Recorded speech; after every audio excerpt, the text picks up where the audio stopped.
Canada is no longer a free country. We have some of the worst economic growth in the G7.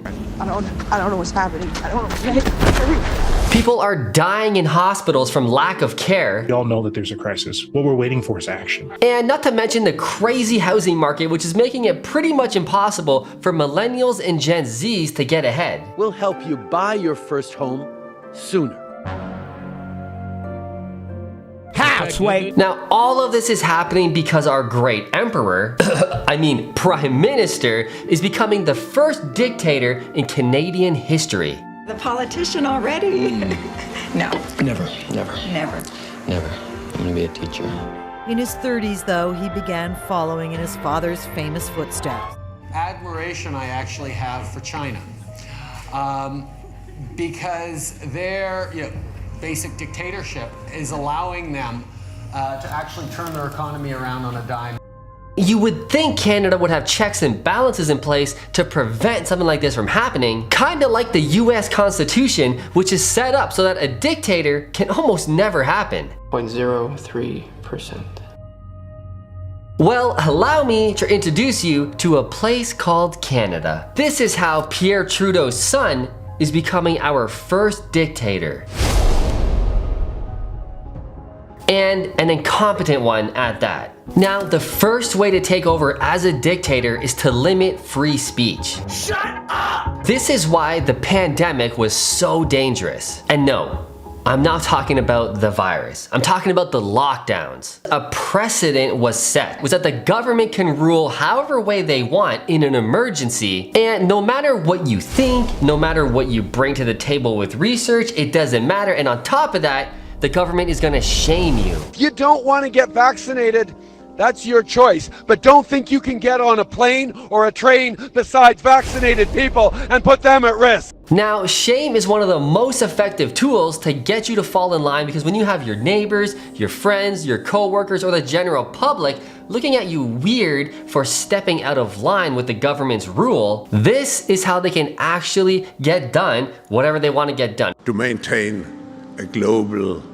rules-based order. The reason why I bring that up is because Bill C-18 that just passed in Canada, which is limiting the amount of news that can be shared on social media. And in fact, you can't really share any news. C-18 seems like a pretty innocent bill. The gist, small independent news providers should have a chance to compete with the big fish and earn their fair share of revenue in a free market. We dig deeper, we find that this piece of legislation is deeply flawed and it doesn't accomplish the stated goal. So all of the popular social media companies, Twitter, Facebook, Instagram, etc., are no longer allowing Canadians to share news articles on their platforms within Canada, because the new rule states that if you share content, there must be a way for that publisher or whoever wrote the article to be paid fairly. Now, it all makes logical sense and makes our sunshine boy Trudeau seem like a hero, so it makes sense. But the big companies like Facebook, Instagram, and Twitter are saying, well, there's no way for us to really quantify and coordinate who shared what, how to pay these people. It's too complicated to do that. So what we're gonna do as social media companies is just eliminate the ability for you guys in Canada to do that. This is what's called an unintended consequence in the government, and specifically the Canadian government. For as long as I've been looking through history and have been actively investing in the market and studying economics, the real estate market, business since 2012, I've noticed Canada are the kings and queens of unintended consequences. The reason why they're doing this and why they're getting away with it is because a precedent was set during the pandemic times of, we're gonna block these news people's articles, these publishers, these peer-reviewed studies, and we're only gonna look at these. So the reason why Bill 18 supports Trudeau being a dictator is that only one type of news is gonna get through and be shareable, and that is Canadian news, and specifically the CBC and the CTV, which is the biggest Canadian news in Canada and largely, almost entirely funded by the Liberal government. So, do you think those news agencies are gonna critique their boy, their leader, Justin Trudeau? No, they're getting all the money from him. They don't wanna bite the hand that feeds. Precedent was set. Cha-ching! Now, step 2 to being a wicked dictator is controlling politics, controlling the House, controlling Parliament or Congress. Now, unfortunately for you, Trudeau, that's almost impossible and very, very hard to do with how our politics are set up in Canada, but isn't he doing it? In the 2021 election, Trudeau had a majority government, which he lost with the Conservatives gaining more seats. So he had a minority Conservative government. But is there a legal workaround to getting back your majority government? Of course there is. Trudeau is a smart, evil man. So what did he do? He partnered up with Jagmeet, the leader of the NDP, which, let's be real, it's pretty much an extension of the Liberal Party. I mean, they pretty much think the exact same when it comes to economics, when it comes to climate change, when it comes to socialism. So by taking the amount of Liberal seats that he won, which was just under majority government territory, and teaming up with the little seats that the NDP had, he now has majority government and can push through their agenda now over the Conservatives all day long. We need a tax on excess wealth. Even though Canada voted quite strongly that we don't want you in power as majority leader. In fact, we want the Conservatives checking you on every angle. Now, step number 3 to becoming a legal dictator is by pushing through ideologies that sound so good, so cool, so unicorny, meaning socialistic values. And what better socialistic values than the World Economic Forum led by our favorite buddy and grandpa, Klaus Schwab. I'm kidding, I denounced that he's my grandpa. He's an evil grandpa. But let's be real, Trudeau was a drama teacher before he became a prime minister, which means he's good at acting. That's his background. You could even say a puppet. Now, he's great buddies with Klaus Schwab. In fact, Klaus Schwab himself has already admitted that half or more than half of his cabinet have been educated and come from the World Economic Forum background. Minister Trudeau said we penetrate the cabinets. So yesterday I was at a reception for Prime Minister Trudeau, and I know that half of this cabinet, or even more half of this cabinet, are actually young noble leaders of the world. Now, I don't even know where Klaus Schwab came from, or more importantly, how he slithered his way into politics and is kind of changing the ideologies of the world, or why so many people follow him. But you're probably thinking, well, Matt, if Pierre Poilievre gets in, the great conservative leader we have right now, that'll stunt all of that Klaus Schwab shit. Well, maybe, probably, but there's a couple people from his cabinet that also have at least looked into the World Economic Forum and have visited their conferences, like Melissa Lantsman. Now, we like Melissa Lantsman, a strong conservative woman, a vocal voice, a sound mind of logic and reason. She has ties to the World Economic Forum. I'll be damned. So even the conservative government of Canada isn't totally pure of this crazy socialistic crap. Now, the main undertones or the teaching of the World Economic Forum and why it's gaining so much popularity is that it sounds so nice and rosy, but what it really comes down to is more control. Check this out. So the World Economic Forum's great teaching is really leaning into the 15-minute city,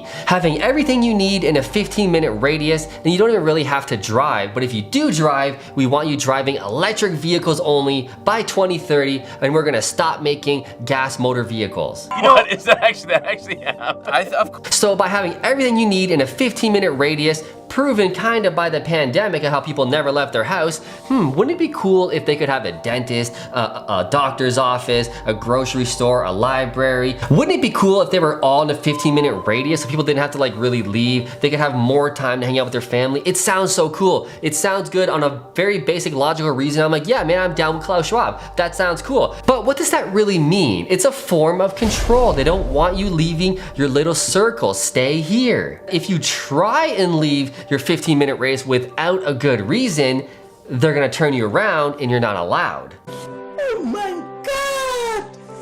Wow! See, remember what I was saying about the precedence? If you give the government an inch, they take a mile. The next step is, oh, I'm so glad you're happy with the 15-minute setup. Isn't that pretty cool? But now you can't leave the 15-minute setup. See, it's the next, it's the next, it's the next. You don't want to give the government the ability to set a precedent. Now I know you're thinking, oh Matt, this is crazy, this is tinfoil hat stuff. Dude, I know it sounds crazy, but I also thought the lockdowns would have never been able to happen legally, and certainly not that quickly, but they did. And now we have peer-reviewed after peer-reviewed after peer-reviewed study coming out saying the COVID pandemic wasn't actually that dangerous at all for those under 80, especially for those under 60. They were like totally fine. That is a precedent, and that is what we're afraid of as free thinkers. And not only that, now the WEF and a lot of other organizations are floating the idea of, hey, during those lockdowns, pollution went down really, really well. How about we insert climate lockdowns where for a period of time, I don't know, maybe we shut down society for a week. Just a week, but the pollution will help so much on climate change. How about we start implementing climate lockdowns for just 1 week, just 1 week. You think I'm crazy? Those are real ideas that are being floated through government. They're real. The system needs slaves. None of this works without wages, without brokies. You think you're smart? I bought this coin and it's gone up. You could have bought any fucking coin and it went up in the last year. The Matrix was broken. I put a bunch of videos out. I said the Matrix is broken, there's a hole in the Matrix, capitalize. But you didn't even capitalize because you didn't listen to me. You put your meager wages in and it went up a little bit and you thought, I don't have to work anymore. Yes, you fucking do. Someone has to cook the fries, dumbass. And the Fed has come along and the Fed is like, we need the wages back in their place. No more of this stonks only go up crap. No more of this crypto shit. Let's destroy all of it. Let's depeg this currency. Let's crash the NASDAQ. Let's make inflation go to the fucking roof. Put the wages back where they belong. It's 9 a.m. You better clock the fuck in. Or how about the CBDC where you'll never need to carry cash anymore on a basic logical reasoning level? That sounds good. Hey, it'll limit white collar crime. Everything will be on the ledger. You can see everything. But think about the unintended consequences of getting rid of cash. The government can see exactly where you're going, what you're spending your money on, who you're giving money to, who you're receiving money from. No more selling this shirt on Kijiji for cash. No more selling kids' toys on Kijiji when they outgrow them for cash. No. It will have to be done in CBDC. It will be on a ledger. The CRA, the IRS, they will see every single transaction that you make or that you receive. So hey, where did that 30 bucks come from? Yeah, you owe taxes on that one. You see where this is going? Unintended consequence. I just want you to think, that's all. Step number 4 to becoming a successful legal dictator is to get rid of the ability for your citizens to protect themselves with firearms. Now, let me be clear, I am a conservative, strong male, but I don't really get the gun thing. I'm not really into guns, but I do fully respect the Second Amendment in the US. I understand why it was put in place. I understand the benefit of having a legal firearm and protecting you and your family. I understand it all and I support it. Bans don't work. First of all, there are simply too many AR-15s already in circulation, and unless there's a government recall or buyback, a ban won't reduce guns out in the world. But more fundamentally, people want AR-15s. They account for an estimated 1 in 5 of all new guns sold. And when you outlaw things people want, you create a black market. What I don't support in the US is the lack of background checks, giving anybody a gun whoever they want. At least we have those rules in Canada, and they do really, really well because we rarely have a mass shooting of any kind. But even with Canadians being legal, law-abiding citizens of their firearms and being responsible with their guns, Trudeau still wants to take the nice hunter's rifle away in your ability to protect yourself even with a legal firearm. Now, the reality is this is madness because Canadians have already proven that they're great with their firearms. But here's the thing. Trudeau is a genius marketer. Call him what you will, but he knows exactly what he's doing. And he's pulling from stats, he's pulling from footage of the US, which is a wild, wild west. And he's inciting fear into the citizens of Canada, saying, hey, you don't want this crap coming over here. We need to get rid of all the guns. Even though in 2016, running on his next election, he promised he would never take firearms away from law-abiding citizens. Registering your guns is just the first step towards taking away guns from everyone.